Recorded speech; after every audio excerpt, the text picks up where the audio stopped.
Welcome to Galaxy Classes, where concepts become clear and learning becomes powerful. विद्यार्थी मित्रांनो, आज आपण इयत्ता 10वी मराठी विषयातलं एक खूपच इंटरेस्टिंग स्थूलवाचन शिकणार आहोत, ज्याचं नाव आहे जगणं कॅक्टसचं. चला तर मग सुरुवात करूया. हा पाठ लिहिला आहे वसंत शिरवाडकर यांनी. आता हे वसंत शिरवाडकर आहेत ना, ते एक प्रसिद्ध लेखक तर आहेतच, पण त्यांची एक खास ओळख आहे. ती म्हणजे वनस्पतींविषयी, झाडाझुडपांविषयी ते खूप सुंदर लिहितात. म्हणजे निसर्गातल्या अगदी छोट्या छोट्या गोष्टींमधून ते आपल्याला जगण्याबद्दल खूप मोठा संदेश देतात.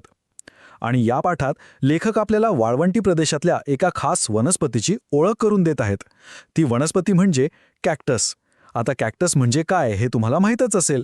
कमी पाण्यात अत्यंत उष्ण आणि कोरड्या वातावरणात टिकून राहणारी एक काटेरी वनस्पती, यानी कि एक ऐसा पौधा जो रेगिस्तान जैसे मुश्किल माहौल में कम पानी और बहुत ज्यादा गर्मी में भी जिंदा रहता है. लेखक आपल्याला सांगतात की कॅक्टस हे फक्त एक झाड नाहीये, तर ते वाळवंटातल्या त्या खडतर जीवनाचं एक प्रतीक आहे, एक सिम्बॉल आहे. मित्रांनो, एक गोष्ट लक्षात ठेवा. परीक्षेमध्ये तुम्हाला असा प्रश्न येऊ शकतो की कॅक्टसला वाळवंटी जीवनाचे प्रतीक का म्हटले आहे, आणि याच प्रश्नाचं उत्तर आपल्याला हा पाठ शिकताना मिळणार आहे. कमीत कमी पाण्यात जगण्याची त्याची जी क्षमता आहे, त्याची जी वैशिष्ट्ये आहेत आणि त्याचे उपयोग काय आहेत, या सगळ्याचं अगदी सूक्ष्म म्हणजे डिटेलमध्ये वर्णन लेखकाने या पाठात केलं आहे. चला तर मग आपण एक नजर टाकूया की आजच्या या पाठामध्ये आपण नक्की कोणते मुद्दे समजून घेणार आहोत. म्हणजे आपला एक रोडमॅप तयार होईल. सर्वात आधी आपण लेखक आणि पाठाचा परिचय करून घेतला आहे. त्यानंतर आपण वाळवंटाचं खरं रूप कसं असतं, म्हणजे तिथली रियालिटी काय आहे आणि त्यात कोणती जादू दडलेली आहे हे समजून घेऊ. मग आपण बघू की कॅक्टसला संघर्षाचा प्रतिनिधी म्हणजे अ रिप्रेझेंटेटिव्ह ऑफ स्ट्रगल असं का म्हटलं आहे. त्यानंतर कॅक्टस जगण्यासाठी कोणती अद्भुत तंत्र वापरतो, त्याच्या सर्व्हायव्हल टेक्निक्स काय आहेत यावर आपण बोलू. मग आपण कॅक्टसचा चित्रविचित्र जगाची एक सफर करू आणि सगळ्यात शेवटी जे खूप महत्त्वाचं आहे की या पाठातून आपल्याला जगण्याचा कोणता संदेश मिळतो आणि त्या काट्यांचा खरा अर्थ काय आहे हे आपण समजून घेऊ. तर तयार आहात ना या प्रवासासाठी? ठीक आहे, चला तर मग पाठाच्या पहिल्या आणि महत्त्वाच्या भागाला सुरुवात करूया. विभाग 1, वाळवंटाचे वास्तव आणि जादू. आता बघा, या नावावरूनच आपल्याला कळतंय की लेखक आपल्याला दोन गोष्टी सांगणार आहेत. एक म्हणजे वाळवंटाचं कठोर सत्य, द हार्श रियालिटी, आणि दुसरं म्हणजे त्याच वाळवंटात दडलेली एक प्रकारची जादू, अ काइंड ऑफ मॅजिक. चला तर मग लेखक आपल्याला थेट वाळवंटी प्रदेशात घेऊन जात आहेत. आपण त्यांच्या नजरेतूनच ते समजून घेऊया. लेखक पहिल्याच पॅरेग्राफमध्ये आपल्याला वाळवंटी प्रदेशाची ओळख करून देतात. ते म्हणतात, वाळवंटी प्रदेश म्हणजे ठणठणीत कोरडेपणा, पाण्याचं दुर्भिक्ष आणि रिताड जमीन. बघा, लेखकाने किती परफेक्ट शब्द वापरले आहेत. पहिला शब्द आहे ठणठणीत कोरडेपणा, म्हणजे जिथे ओलाव्याचा एक कणही नसतो, ॲब्सोल्यूट ड्रायनेस. दुसरा शब्द आहे रेताड जमीन, म्हणजे सँडी सॉइल. आणि तिसरा सगळ्यात महत्त्वाचा शब्द आहे दुर्भिक्ष. दुर्भिक्ष या शब्दाचा अर्थ होतो प्रचंड कमतरता किंवा अभाव. हिंदीमध्ये याला कमी किंवा अकाल असं म्हणतात आणि इंग्लिशमध्ये स्कॅर्सिटी, म्हणजे जिथे पाण्याची इतकी भयंकर कमतरता आहे. आता लेखक आपल्याला एक प्रश्न विचारतात की जिथे या तीन गोष्टी एकत्र येतात, म्हणजे प्रचंड कोरडेपणा, वाळूची जमीन आणि पाण्याची कमतरता, तिथे जीवन कसं फुलणार? विचार करा, आपल्याला एक दिवस जरी पाणी मिळालं नाही तर आपली काय अवस्था होते.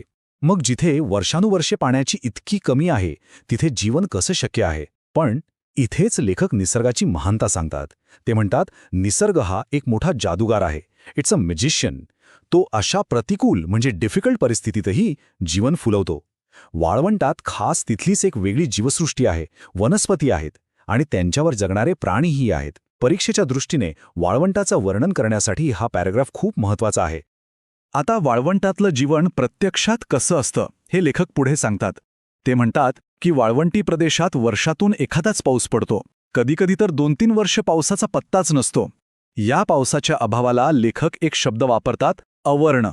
अवर्ण म्हणजे दुष्काळ. हिंदीमध्ये आपण त्याला सुखा म्हणतो आणि इंग्लिशमध्ये ड्रॉट. या प्रदीर्घ काळात, प्रदीर्घ म्हणजे खूप लांब, अ प्रोलॉंग्ड पीरियड, या काळात हा प्रदेश अतिशय वैराण आणि वृक्ष दिसतो. वैराण म्हणजे ओसाड, जिथे काही उगवत नाही असं. हिंदीमध्ये वीरान या बंजर आणि इंग्लिशमध्ये बॅरन. आणि वृक्ष म्हणजे कोरडे, ड्राय. लेखक इथे शब्दांमधून एक चित्र उभं करत आहेत. ते म्हणतात की झाडांवर एकही पान नसतं आणि ते बघून असं वाटतं की जणू काही तिथलं जीवन सुकून सुकून निष्प्राण झाले. निष्प्राण म्हणजे जीव नसलेलं, लाईफलेस. परीक्षेमध्ये असा प्रश्न येऊ शकतो की पावसाअभावी वाळवंटाची अवस्था कशी होते यावर टीप लिहा. तेव्हा हे शब्द अवर्ण, प्रदीर्घ, वैराण, वृक्ष, निष्प्राण तुमच्या उत्तरात आलेच पाहिजेत. पण मग एक दिवस पाऊस पडतो आणि सगळं चित्रच पालटून जातं. जणू काही जादू व्हावी तसं त्या निष्प्राण दिसणाऱ्या झाडाझुडपांना पालवी फुटते, म्हणजे नवीन कोवळी पानं येतात आणि जमिनीत खूप काळापासून सुप्तावस्थेत पडून राहिलेल्या बियांमधून छोटी छोटी रोपं वर येतात. सुप्तावस्था म्हणजे झोपेची अवस्था.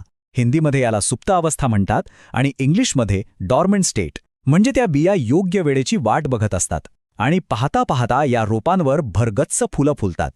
तो ओसाड म्हणजे जिथे काही नाही, निर्जन जागा. तो ओसाड प्रदेश हिरव्या, पिवळ्या, लाल अशा रंगांनी एखाद्या बागेसारखा सुंदर दिसू लागतो. कवींनी म्हटल्याप्रमाणे मरुभूमीचे नंदनवन होते. मरुभूमी म्हणजे वाळवंट, डेझर्ट, आणि नंदनवन म्हणजे देवांची बाग किंवा स्वर्ग, पॅराडाईज.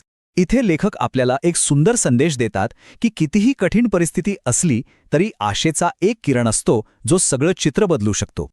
पण लेखक पुढे एक महत्वाची आणि तितकीच कठोर गोष्ट सांगतात. ते म्हणतात, हे वैभव म्हणजे सौंदर्य, समृद्धी, ग्लोरी. हे जे काही वैभव आहे ते पहाटे पडणाऱ्या स्वप्नाप्रमाणे अगदी थोडाच काळ टिकणारं असतं. It's short lived.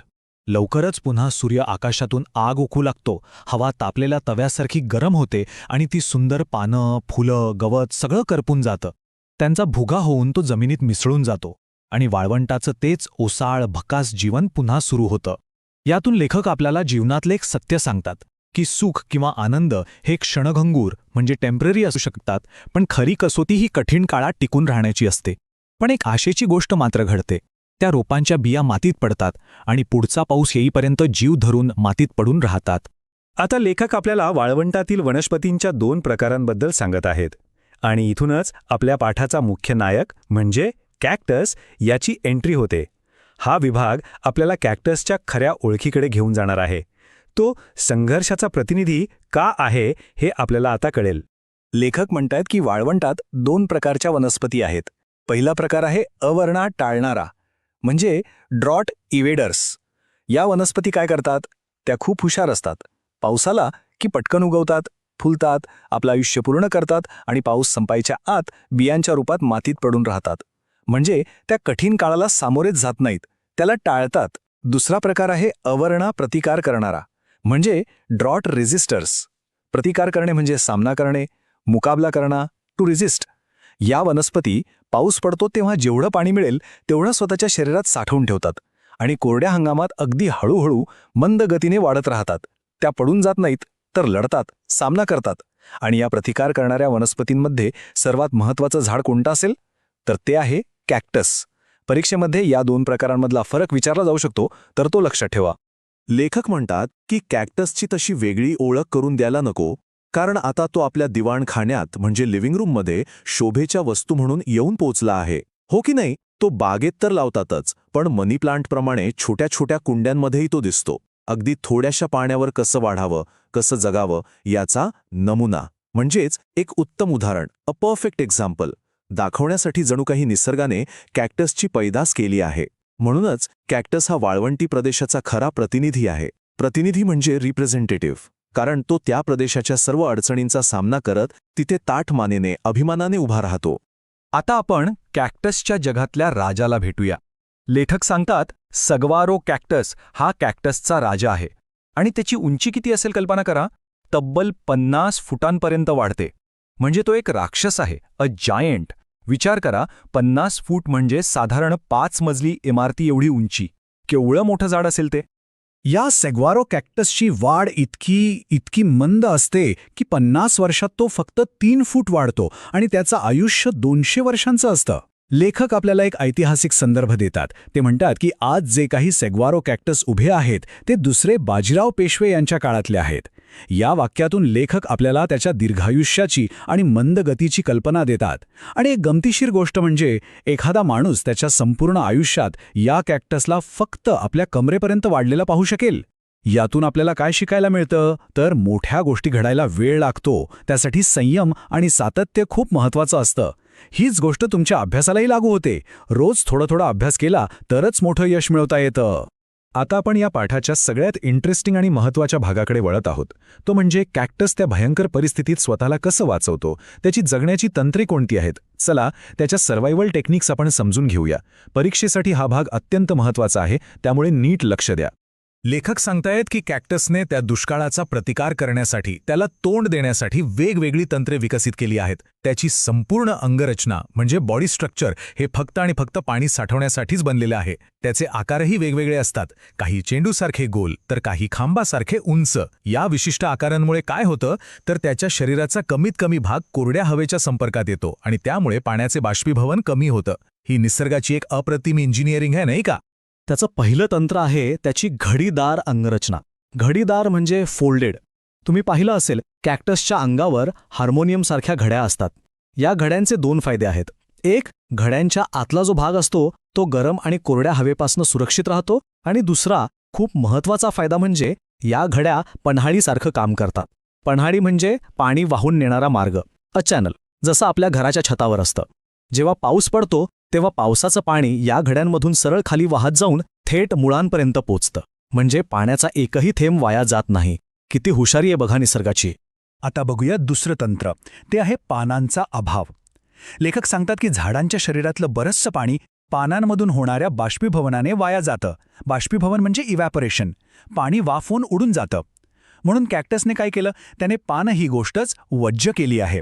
वज्ज करणे म्हणजे त्याग करणे, सोडून देणे, टू रिजेक्ट ऑर अबॅन्डन. कॅक्टसचं रोप जेव्हा लहान असतं तेव्हा त्याला 2-4 छोटी पानं येतात, पण मोठं झाल्यावर ते पूर्णपणे बिनपानाचं राहतं. यातून लेखक आपल्याला सांगतात की आयुष्यात मोठं ध्येय गाठण्यासाठी कधीकधी आपल्याला काही गोष्टींचा त्याग करावा लागतो.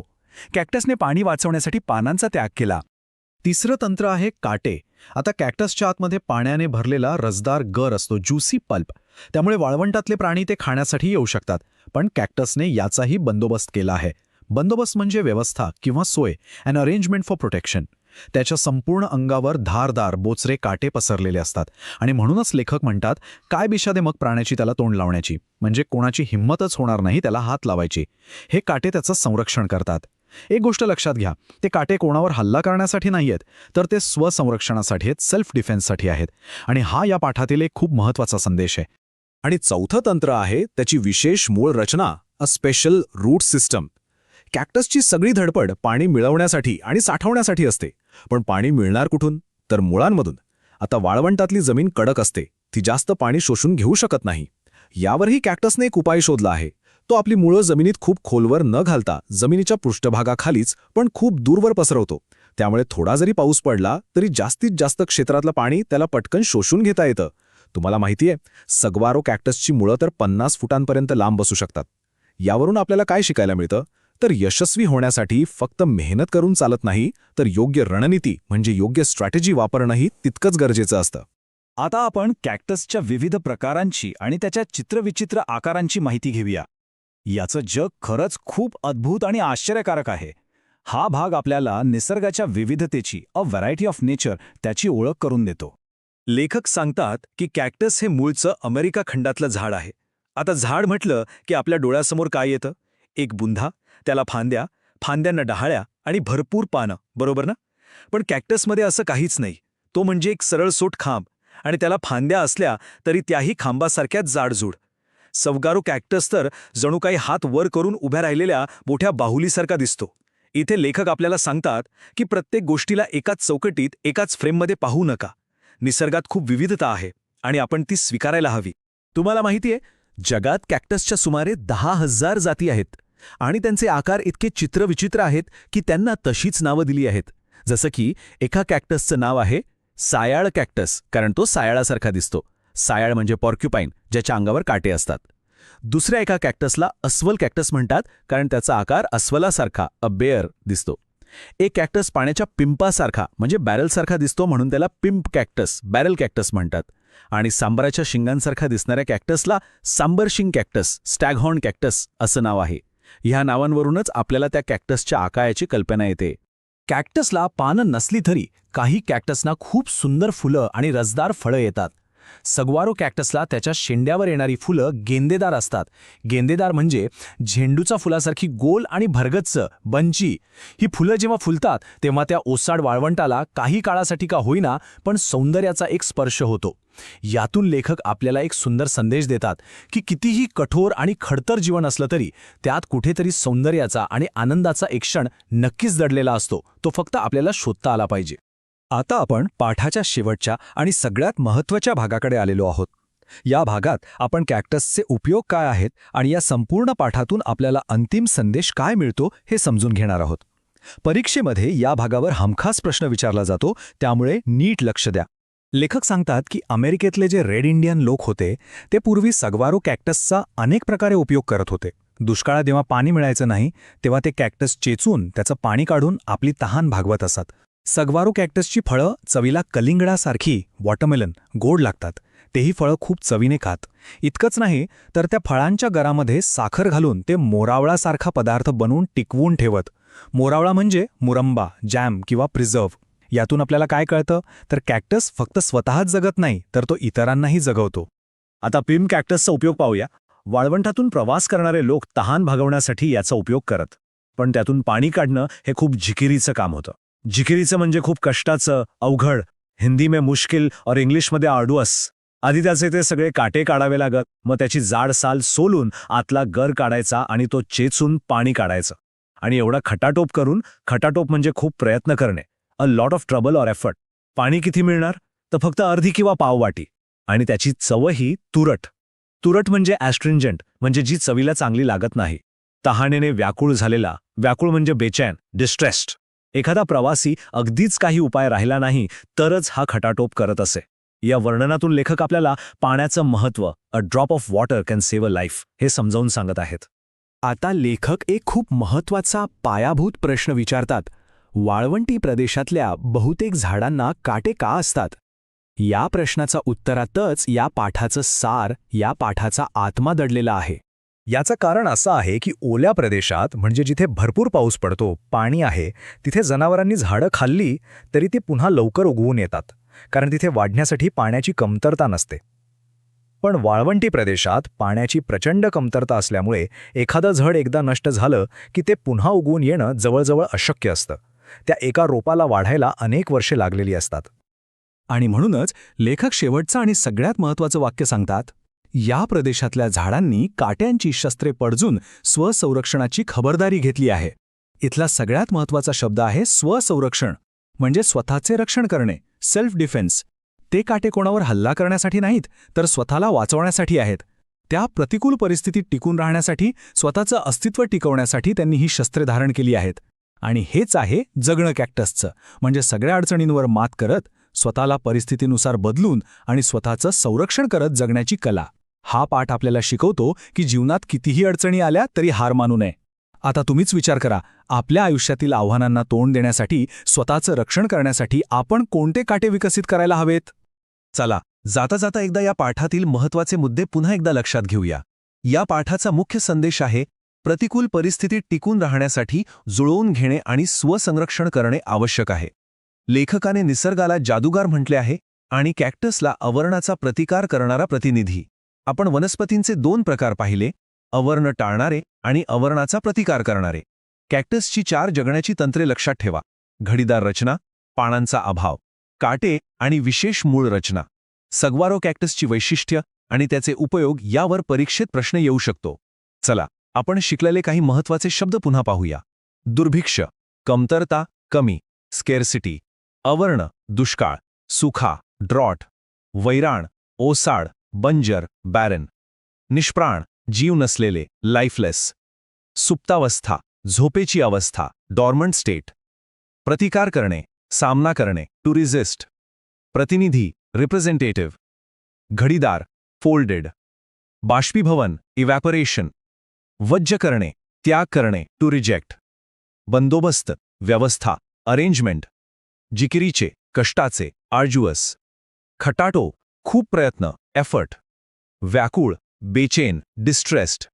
आणि सगळ्यात महत्त्वाचं, स्वसंरक्षण, स्वतःचे रक्षण, सेल्फ डिफेन्स.